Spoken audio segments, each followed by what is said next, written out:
What's equally, if not more important than knowing what to say is knowing what not to say. For those who don't know, hi, I'm Day. I give advice on how to navigate social situations and avoid social awkwardness. One of the big reasons why people come across as socially awkward is because they don't know how to read the room. Because of this, they don't understand that there's a time and a place and a way to communicate, so they end up coming off as tactless and rude and even arrogant. And this comment is the perfect example of that. First things first, who are you talking to?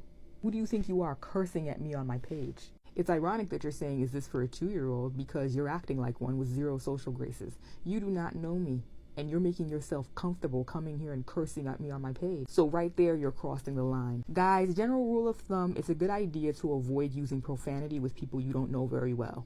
Obviously, that changes based on context, and there is a time and a place. But avoiding profanity is a good way to avoid coming off as disrespectful, like this commenter did. So that's first.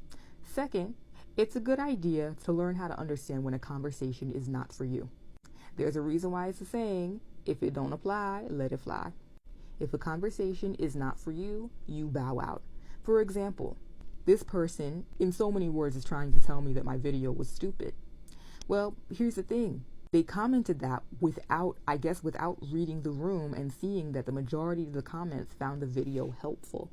If you feel like a 2-year-old watching this, by definition, this conversation is not for you. Within the time you took to leave an asinine comment, you could have scrolled and said, you know what? All right, not for me. But no, instead, you decided to center yourself. What did you expect was going to happen? This is honestly the online equivalent of hearing a group conversation going on. They're saying things that you don't agree with, and so you jump in to try and tell them why they're wrong. If that's how you act in real life, expect that to not go very well. Expect to make enemies because you have people thinking, who the hell do you think you are? Whether you realize it or not, it is arrogant and entitled to believe that your opinion needs to be heard at all times. There is a time and a place for everything, and there's a time and a place where your opinion is not welcome. And if you think it is, and you insert your opinion where it doesn't belong, and you're disrespectful about it, do not be surprised when you start making enemies, losing friends, and not being invited back places. Like you, for example, even though I think you'd benefit from my videos, because this was a very socially awkward thing to do, you are no longer welcome on my page, because you're blocked.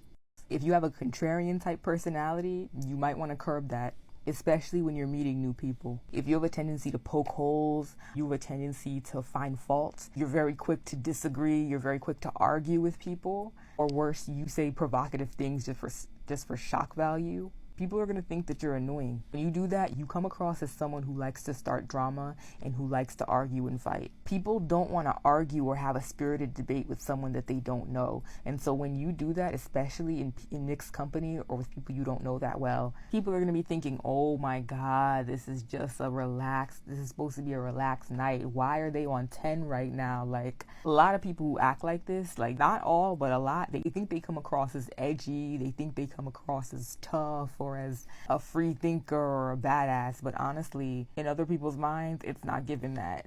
And even worse, you come across as condescending and invalidating. When you're the type that you poke holes in everything that people say, or you're quick to be like, actually no, it's actually this. Oh, well, no, you come across like you think you know more than the person that you're talking to. And honestly, that kind of behavior can't go well, because think about it. How can that conversation end? Either A, the person concedes and you leave the conversation thinking you were right and they were wrong. B, the person argues their point and digs their heels in just like you are, so now you're having a back and forth argument that's going to be never ending. Or C, the person just disengages from the conversation and now it's awkward. None of those mean that the person is going to want to talk to you again. People will secretly walk away thinking, oh my God, who do they think they are, lording their opinion? And it is your opinion over me. Like, I'm not saying that you have to agree with everything people say, and I'm not saying you can't call someone out if they're genuinely saying something wrong, like, for example, if they're being bigoted. But every disagreement you have doesn't need to be voiced. Every little thing someone says doesn't need to be fact-checked. Letting the small things go for the sake of flowing conversation is a good skill to have. When you consistently find fault with what other people say, people feel invalidated. Most of the time, people are having conversation because they're trying to relate to you in some way or another. If you thwart that every time by being like, well, no, actually it's this, no, it's actually that, people will eventually associate interacting with you with feeling invalidated, and then they won't want to. Now, like I said, the thing about contrarians is a lot of contrarians don't think they are, and we know that most of the time people aren't going to say anything to you.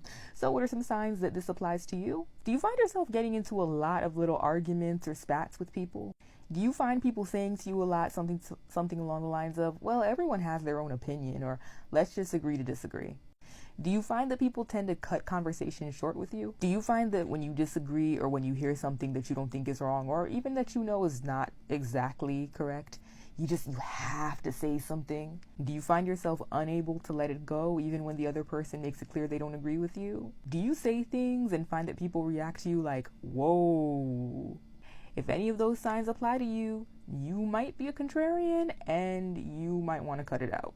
If you find that people don't react to you in social situations, check yourself to make sure you're not showing any attention-seeking behaviors. You would think it's obvious, but a lot of people do it without knowing it. Or you might know it deep down, but understand it's a lot more obvious than you think. I'll give you an example. Just recently, I had to block someone because they were being very rude to me in my comments, but not only that, they were doing it in an attention-seeking way.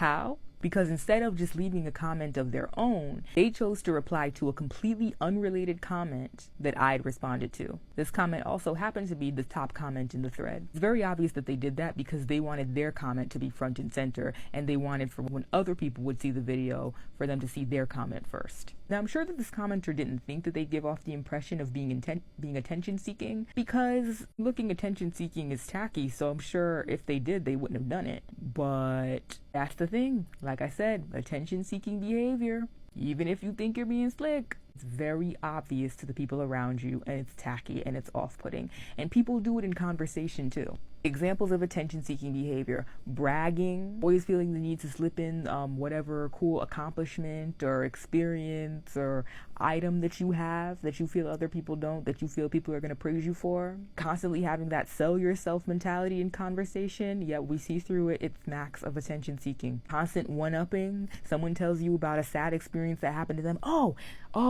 you think that's bad? Oh my God, this one time this thing happened to me. Or the reverse, someone tells you something good. Let's say they talk about how they went to the next town over for vacation. Now you have to talk about how you went out of the country. Now, it's one thing to relate with a story of your own. It's another to try and top other people's stories. Speaking of talking about stories of your own, always bringing the conversation back to yourself and never circling back to the other person, going on long monologues and tangents, showing off skills or talents or items when it's not warranted, fishing for compliments, fishing for sympathy. That's one that people do on the sly, and maybe not even on the sly in the sense that they mean to, but you're seeking validation and you're seeking attention when you do that, whether you realize it or not. Like making a big show about how sick or sad or down on your luck you are. No, we all need attention or validation sometimes, but that cannot be your primary mode of interacting with and relating to other people. If you are constantly engaging in attention-seeking behavior and conversation, you're gonna get a reputation for being annoying. I'm gonna keep it real with you. Even if people are smiling in your face, people might be saying behind your back or thinking to themselves, oh my God, can this person shut up? People will view you as childish, clueless, unable to read the room. People will be like, oh my God, did you not get enough attention from mommy and daddy that you're doing stuff like this? Like, I'm keeping it 100. So, or worse, people could even think of you as narcissistic.